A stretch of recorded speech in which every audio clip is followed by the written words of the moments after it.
yeah. The pain I felt is paid for, all is said and done. Oh, I am restricted. বন্ধুরা কেমন আছো তোমরা? আজ আমি এসেছি আরও একটা ভিডিও নিয়ে। তো আজকে আমি তোমাদের করে দেখাবো সয়াবিন দিয়ে আলু দিয়ে একটা রেসিপি। তার জন্য আমি এখানে 100 গ্রামের মতো সয়াবিন নিয়ে নিয়েছি। সয়াবিনটাকে এখন একটু গরম পানি দিয়ে আধ ঘন্টার জন্য ভিজিয়ে রেখে দেবো। এখন আমি সয়াবিনটা একটু হালকা উষুম গরম পানি এর মধ্যে দিয়ে দিচ্ছি, দিয়ে এটাকে আধ ঘন্টা ভিজিয়ে রেখে দেবো। একটা চামচের সাহায্যে সয়াবিনগুলোকে একটু ভালো করে এইভাবে ভিজিয়ে দিচ্ছি। এখন এটা ঢাকনা দিয়ে আধ ঘন্টা রেখে দিচ্ছি। তো আমার আধ ঘন্টা হয়ে গেছে। আধ ঘন্টা পরে আমি ফিরে এসেছি। দেখো আমার সয়াবিনগুলো সব ভিজে গেছে, নরম হয়ে গেছে একদম। দেখতেই পাচ্ছ কতটা নরম হয়েছে। এখন আমি এগুলোকে একটা প্লেটের মধ্যে চেপে নিংড়ে তুলে নিচ্ছি। ভালো করে চেপে নিংড়ে নিতে হবে যেন এতে পানি না থেকে যায়। একটা প্লেটে তুলে নিচ্ছি। তো আমি সব সয়াবিনগুলো পানি থেকে নিংড়ে ভালো করে প্লেটে তুলে নিয়েছি। চুলোয় আমি একটা প্যান বসিয়ে দিয়েছি, চুলোটাও আমি অন করে দিয়েছি। প্যানটা আমার গরম হয়ে গেছে, আমি এর মধ্যে একটু সর্ষের তেল দিয়ে দিচ্ছি। অল্প করিয়ে দিচ্ছি, বেশি দেবো না। সয়াবিনগুলো আমি এর মধ্যে সব দিয়ে দিচ্ছি। এখন আমি সয়াবিনগুলো ভেজে নিচ্ছি। এদিকে যখন সয়াবিনগুলো আমি ভাজতেছি ততক্ষণ আরেকটা আমি মশলা তৈরি করে নিচ্ছি। হাফ চামচ হলুদ, 1 চামচ ধনে, হাফ চামচ জিরে মরিচ, হাফ চামচেরও কম গুঁড়ো লঙ্কা, 1 চামচ কাশ্মীরি লঙ্কা কালারের জন্য এটা আমি দিয়ে দিচ্ছি। এখন এগুলোতে আমি একটু পানি দিয়ে একটা পেস্ট তৈরি করে নিচ্ছি।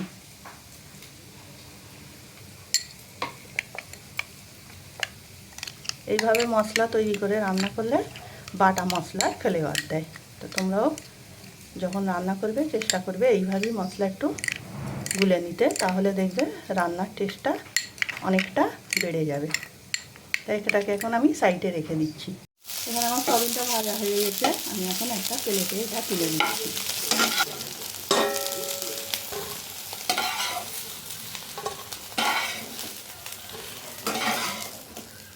আমি ওই প্যানেতে আর একটু তেল দিয়ে দিচ্ছি।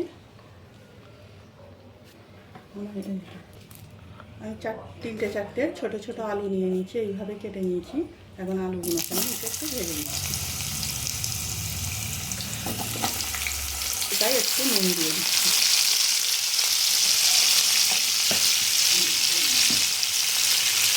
আলুটা একটু ভালো করে ভেজে নিচ্ছি। আলুগুলো আমার ভাজা হয়ে গেছে, এখন আমি এগুলোকে নামিয়ে সাইডে রেখে দিচ্ছি। এখানে আমি একটা কড়া নিয়ে নিচ্ছি, কড়াটা আমি চুলোয় বসিয়ে দিয়েছি। কড়াটা আমার গরম হয়ে গেছে, এর মধ্যে আমি সর্ষের তেল দিয়ে দিচ্ছি। হাফ কাপ মতো সর্ষের তেল দিয়ে দিচ্ছি।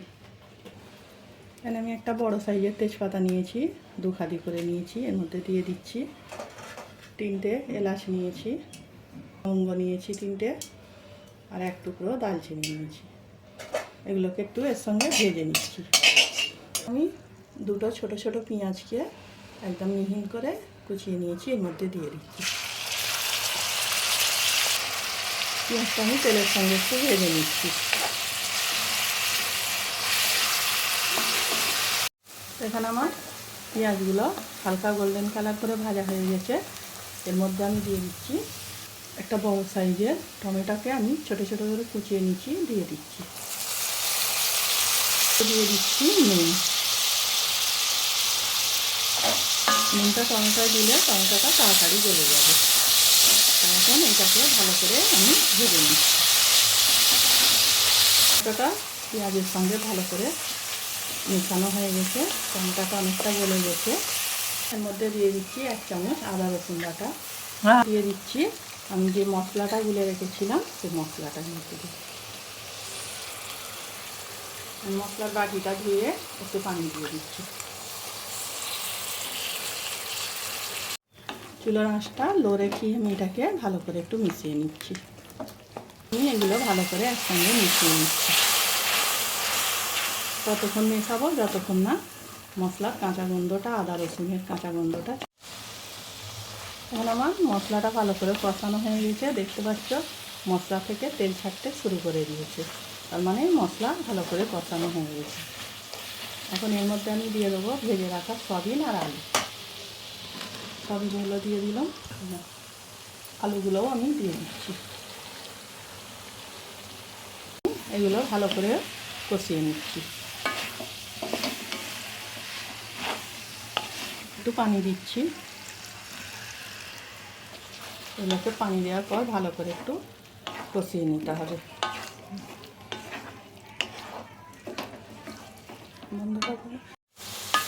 তো এখানে সয়াবিন আলুটা মশলার সঙ্গে কষানো হয়ে গেছে। এখন আমি এর মধ্যে দিয়ে দিচ্ছি পানি।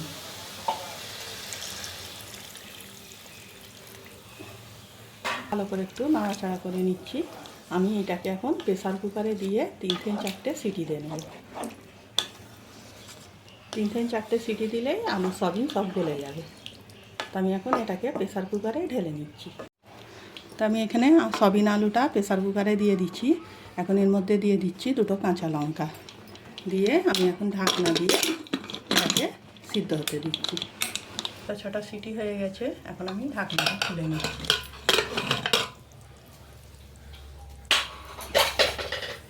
এটাকে আমি ওই কড়াতেই আবার ঢেলে নিচ্ছি।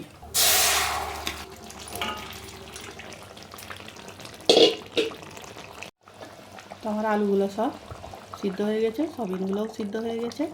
আমি প্রেসার কুকারে দেওয়ার কারণে আমার রান্নাটা খুব তাড়াতাড়ি হয়ে গেছে। তো বন্ধুরা, এত দূর ভিডিওটা দেখার জন্য ধন্যবাদ তোমাদের। আমার চ্যানেলটাকে সাবস্ক্রাইব করবে, লাইক দেবে, শেয়ার করবে, কমেন্ট করে জানাবে আমার আজকের এই সয়াবিন আলু রান্নাটা কেমন হয়েছে। এখন আমি একটু কস্তুরি মেথি নিয়েছি, এটাকে হাত দিয়ে ভালো করে এইভাবে ম্যাশ করে নিচ্ছি, নিয়ে এর মধ্যে আমি দিয়ে দিচ্ছি। এটাকে আরও একবার নেড়ে দিচ্ছি। এখন আমি একটা ঢাকনা দিয়ে চুলোটা অফ করে 5 মিনিট রেস্টে রেখে দিচ্ছি। এটা আমার হয়ে গেছে, আমি ঢাকনাটা খুলছি।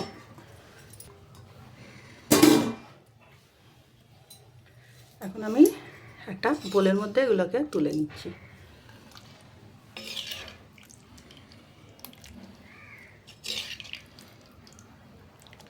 আমার এই সয়াবিন আলু রান্নাটা কমপ্লিট হয়ে গেছে, দেখতেই পাচ্ছ।